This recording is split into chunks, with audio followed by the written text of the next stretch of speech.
Hey everyone, my name is Vijaya Selvaraju. I'm on the Maryland Dentist Show as a cooking expert. I'm also a tastemaker on Tastemade and have my very own YouTube channel where I teach people how to cook great Indian dishes. How are you today? I'm doing well, Andrew. How are you? Good, thanks.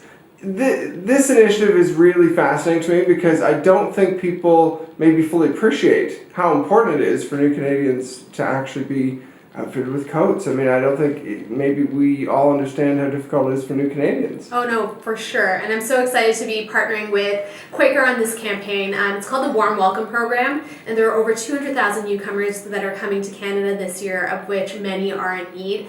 And speaking as someone who moved to Canada from a warmer climate when I was about 4 years old, I know how cold a Canadian winter can get, and I know what our first Canadian winter was like. And I know that these coats are going to be so helpful to those newcomers in need.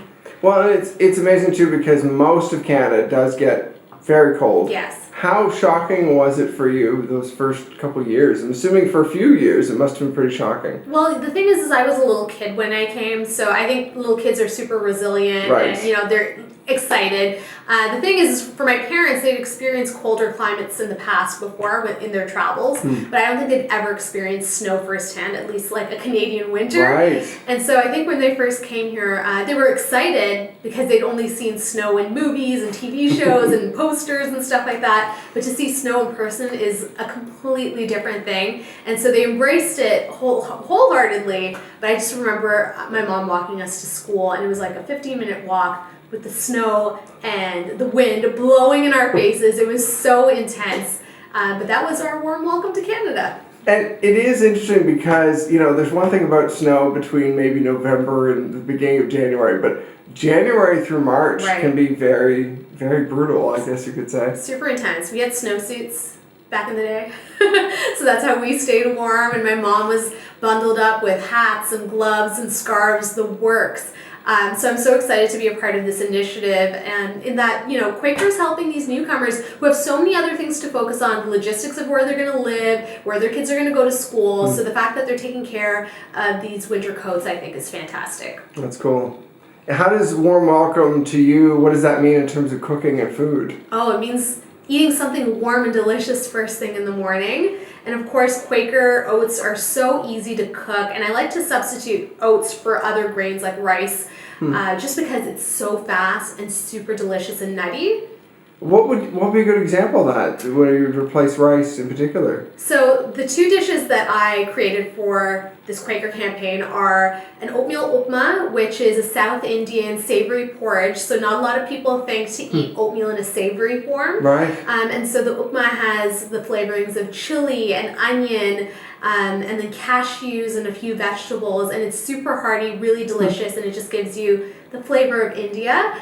And then the second one is a South Indian pudding that's flavored with cardamom. So it's like you're having dessert for breakfast, which no one can complain about. And it's oatmeal that's cooked out in a lot of milk, and then it's flavored with cardamom and cashews and raisins. And both recipes come together in under 10 minutes, which is fantastic. And I think it's really good too that you're talking about recipes where a lot of times people don't think of what to do with oatmeal aside from porridge and maybe a few other things like cookies or something, I guess. Like oatmeal is so versatile. You see it all over the world. In fact, I was just recently in India about a month and a half ago, and I'd go to grocery stores, I'd even go to pharmacies, and I would see Quaker oatmeal on the shelves, which was insane. Indian people love their oatmeal, but you're right, it's so incredibly versatile. It picks up flavors like crazy, and so to do an Indian interpretation is great, but you could also do like an amazing Chinese congee. There's so many great things that you wouldn't necessarily think to associate with oatmeal, but oatmeal is a perfect substitute for any grain. In terms of your cooking and the fact that YouTube has been such a huge thing for you, obviously, is that, does it come natural? How did you get into finding a rhythm, I guess, with YouTube and doing your videos? Well, the thing is I've had my YouTube channel, I think, ever since 2007.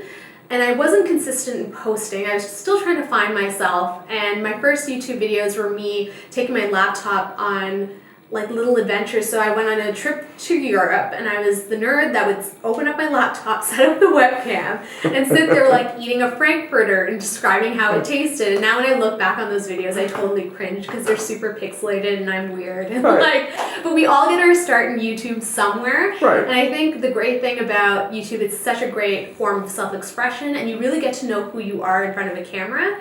And over time, it's sort of blossomed into a great platform for me to share recipes. And so I really love it. I love when people feel empowered after watching a video to get in their kitchen and cook, because that's the goal for me at the end of the day. And you know, how early were you cooking? Were you cooking back then when you were going to Germany eating, you know? Oh yeah, 100%. So this is a genetic thing, Andrew. Like, I was kind of born with it. Maybe she's amazing. That's fantastic. No, but 100%. My family, I come from a big family of foodies. So my mom, her mom, my mom's grandma, all fantastic cooks. And so when I was a kid, I would watch more cooking shows than I would watch cartoons. And so through a process of osmosis, I absorbed like all this knowledge and all these cooking techniques without necessarily being in the kitchen. And then of course, when my mom was cooking our meals, I'd always be like by her leg and saying like, let me help you with something. And she'd always shoo me away. But it's just through pure interest, instinct, and I think a little bit of genetics. Cool. Well, thank you very much. No, thank you for having me.